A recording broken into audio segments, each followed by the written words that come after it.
Welcome to Still Surviving and Walking in Your Purpose. I'm your host, Gigi Blackshear. To conquer means to overcome, to subdue, to win. Our guest is not only a conqueror, she is a beautiful spirit and has a powerful anointing on her life. Please welcome to our show, Tina Robinson. Tina, welcome. Thank you. So good to have you on our show. Thank you. So please tell our audience, who is Tina Robinson? Who is Tina Robinson? To others, I'm a mother, I'm a wife, a grandmother, and a friend. But to me, to myself, I am a conqueror. You know, and I thank God He gave me the strength to overcome all the things that had me in bondage and in fear. When you talk about being a conqueror, explain what that means. That means overcoming the things that have you bound, you know, the things that have you chained to your past. And some of my biggest fears was the fear of being alone. You know, I had that fear of being alone and being myself, you know, and knowing what I could do on my own. Okay. And as time passed, you know, like I said, God gave me the strength to overcome that. So how did you discover that? How did you discover the strength to overcome? I made a choice, you know. I knew it was something better out there for me.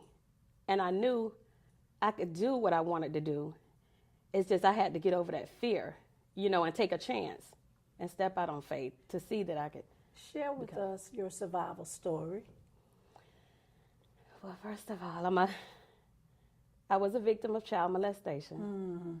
You know, at the age of 6, you know, I was molested by someone very close to the family. He was my mother's boyfriend, actually. And after that, and this was a person that I always looked up to. I always loved and, you know, respected, you know, because he was the only father figure I had. And he was somebody that even though I saw him abuse my mom, I still loved him. Right. Because, again, he was that father that, like I said, I never had. Right. You know, and when he did this to me, that pretty much changed me as far as, oh, God, I'm starting to mess up. Take your time. It's okay. Yeah, when he did that to me, that, you know, that even though I loved him, like I said, I looked at him differently because I was just a little girl, you know, and all I knew, I was just thinking of a 6-year-old, and then I started to wonder, is this something that happens to all 6-year-olds? And all children know to do is love. That's it. You know, until they're taught something else. They don't know anything else. So I can understand that confusion. Like you said, for somebody that you know, somebody that you knew that was close to you, to go from that person being a protector to being an abuser. At 6 years old, it had to be hard. It had to be hard to deal with. And watching my mom, you know, walk around as though everything was okay, that's where I learned to put on a mask and act like everything is okay, you know. You know, and then after that, you know, later moving out the household, you know, my grandmother getting custody of me, you know, I was with her, but even with her, you know, there was abuse there, but it was just her, you know, alcoholism. Yeah. But back in the day, you just called, you know, you would just say grandma loved to drink. What they do. Yeah. But it was later on I realized that was alcoholism, you know, and living with her, you know, I thought that I would be over the pain because now I'm stepping into my teen years, and I thought that I would be over the pain. But even though I was smiling, you know, because that was the mask I put on at the age of 6, you know, my mother pretty much passed her mask down to me. Taught you how to pretend that everything was okay. Yes, that was it. And, you know, even though I was outgoing and everything, I was still seeing that 6-year-old when I look in the mirror, you know. Those scars. Yeah. So tell us, what was the thing that helped you to move beyond that? what helped me move beyond that, with everything that had going on in life, I realized I had to forgive him. Forgiveness. That was the key. You know, you have to forgive in order to move on. You know, because as long as you hold the bitterness inside, the hatred and the, you know, the bad memories, it's as though you're chained to your past. You know, so forgiveness was the key for me. You know, and once I forgave, those chains was broken. Powerful forgiveness. You know, yes. Yeah, forgiveness is a powerful, powerful tool. And especially when you go from one cycle of abuse to another, there has to be something. There has to be an anchor somewhere. And it sounds like for you, forgiveness was that anchor. That was it. And even the situation with your grandmother, even though going with her, there was still some abuse, it wasn't as bad as it was. It was what you were coming from. So you were able to move maybe away from it to get to a place of safety in order that you could kind of get better. Things would get better for you. Things would get better for you. You know, as difficult as your story was, the fact that you were able to forgive that person is a true testament to who you are and what God put on the inside of you, that ability to forgive. So we thank God that you had that. Yes. Because that cycle of abuse, had you not, that cycle of abuse could have continued. You could have passed that on to your children. So we thank God for that. So tell us, after coming through that and surviving and getting to that place where you were able to move away from it, what is the next thing for you? Well, what I'm currently doing now is walking in my purpose. Everything that I went through, you know, everything that I went through, I chose to become that person, what I needed to see when I was going through. You know, a dear friend of mine, we've started this empowerment group called A Date with Our Daughters. You know, and what we do, we get mothers and daughters together, you know, and we do, you know, a date night, whether it's at a restaurant or a beach or something, and we just get together, you know, just trying to build that relationship between mothers and daughters, and we talk, you know, we tell our testimonies of what, you know, God brought us through, and we open the door for our daughters to speak, you know, just to get communication back to, you know, communication back on the table so they can see that even though we're mothers, they can know our stories as far as the mistakes we made or what we all had to go through, you know, so like I said, so it can open the door for them to speak if they need to, you know, if there's something in them that they need to get out and speak about. Oh, that is awesome. That is so awesome. And then sharing with young people, trying to help them to understand at a young age and sharing with them some of your experiences, because it helps them to know that some of the things that they're going through, that there's nothing new. You know, that you've actually had some of the same experiences. We're going to come back with Tina in just a moment to find out what's next. We are back with Tina Robinson. Tina, you shared with us your work with mothers and daughters. Is there anything else you'd like to share with our audience? Yes, it is. I recently published a book titled, Now I Know Who I Am Free. This book tells the life of a woman who grew up in an abusive household, who was a victim of child molestation, who later grew up to be in an abusive relationship herself. You know, this is the life of a woman who was on the abortion table 3 times, who was married and divorced, who had to watch her daughter live a lifestyle that she didn't agree with and still trust and believe that God would deliver her. It's the life of a woman who had to, you know, face different loved ones, you know, as they take their last breath. You know, it's the life of a woman who grew up not having a clue of who her father was, you know, and it was written just to show other women that they're not alone and that, you know, there's other people out there going through what they're going through, as you said earlier. Yeah.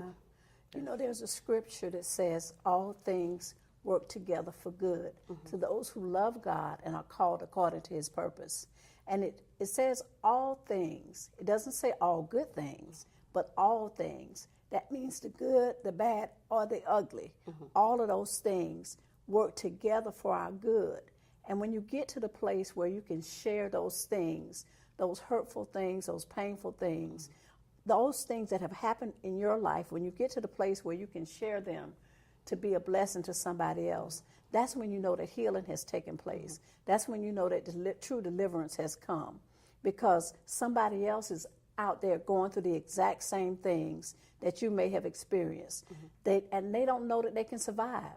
They don't know that they're going to come through on the other side and be better for it. So the fact that you're able to take the things that you've experienced and put them down on paper and be able to share those things for someone else, you know, it's a blessing that you're willing to share in order to help somebody else. Just the example that you're set of moving forward with your life and then being able to do things that can help someone else is truly a blessing. Can you tell us where we can get your book? You can order it off Amazon.com, or you can go to my email address at tesmiles1@yahoo.com. Okay. And you can go there and purchase it or order. All righty. Tina, thank you so much for sharing your story with us. It has been such a blessing. I know that it is going to help someone. It's going to encourage someone. Thank you so much. Thank you.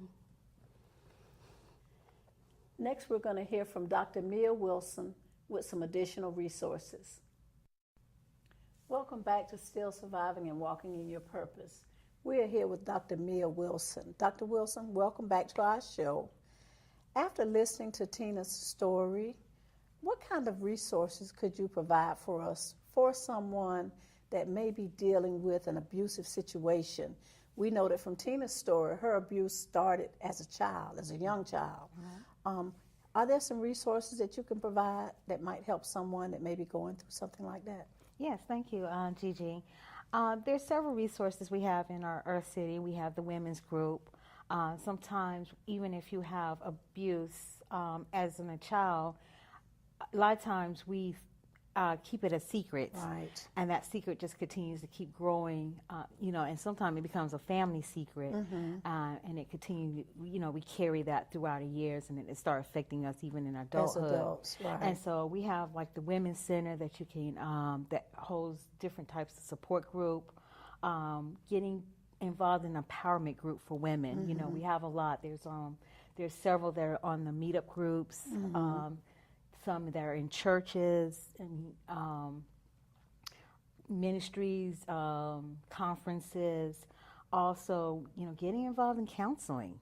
Going to counseling, even if that, because we're talking about trauma. Right. Even if we witnessed it, and sometimes we don't normalize it because we're so enmeshed in it. Right, that's what we know. Right. It gets to be. Exactly. Okay. And so we develop these survival skills, and then they end up just kind of manifesting in our adulthood, and we don't know why things are happening the way they are. Right. Just we keep getting into dysfunctional situations. Let me ask you a question.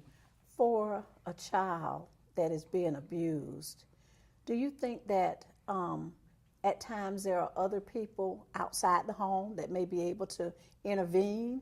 Because when you think about a child, if the person that's responsible for loving them and caring for them and taking care of them, if that person is the abuser, what is the child to do? I mean, can neighbors or friends?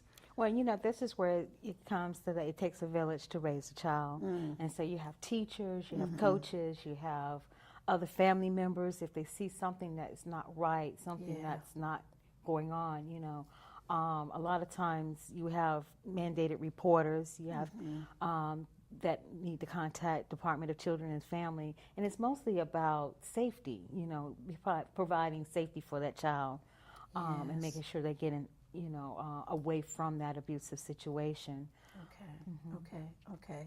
So is there some websites or any kind of numbers that you could give, like telephone numbers that people can call, or just website address? Yeah, we have a 24-hour hotline that's called 211, which is an informational hotline that you can contact, and they'll give you all kind of resources that's in the city that you can get plugged into. Okay, 211, just like 911. Yes. Okay. Dr. Wilson, thank you so much for sharing that information with us. We know that abuse is a very, very serious and painful thing. So if you or anyone that you know, as Dr. Wilson said, if you see something, say something.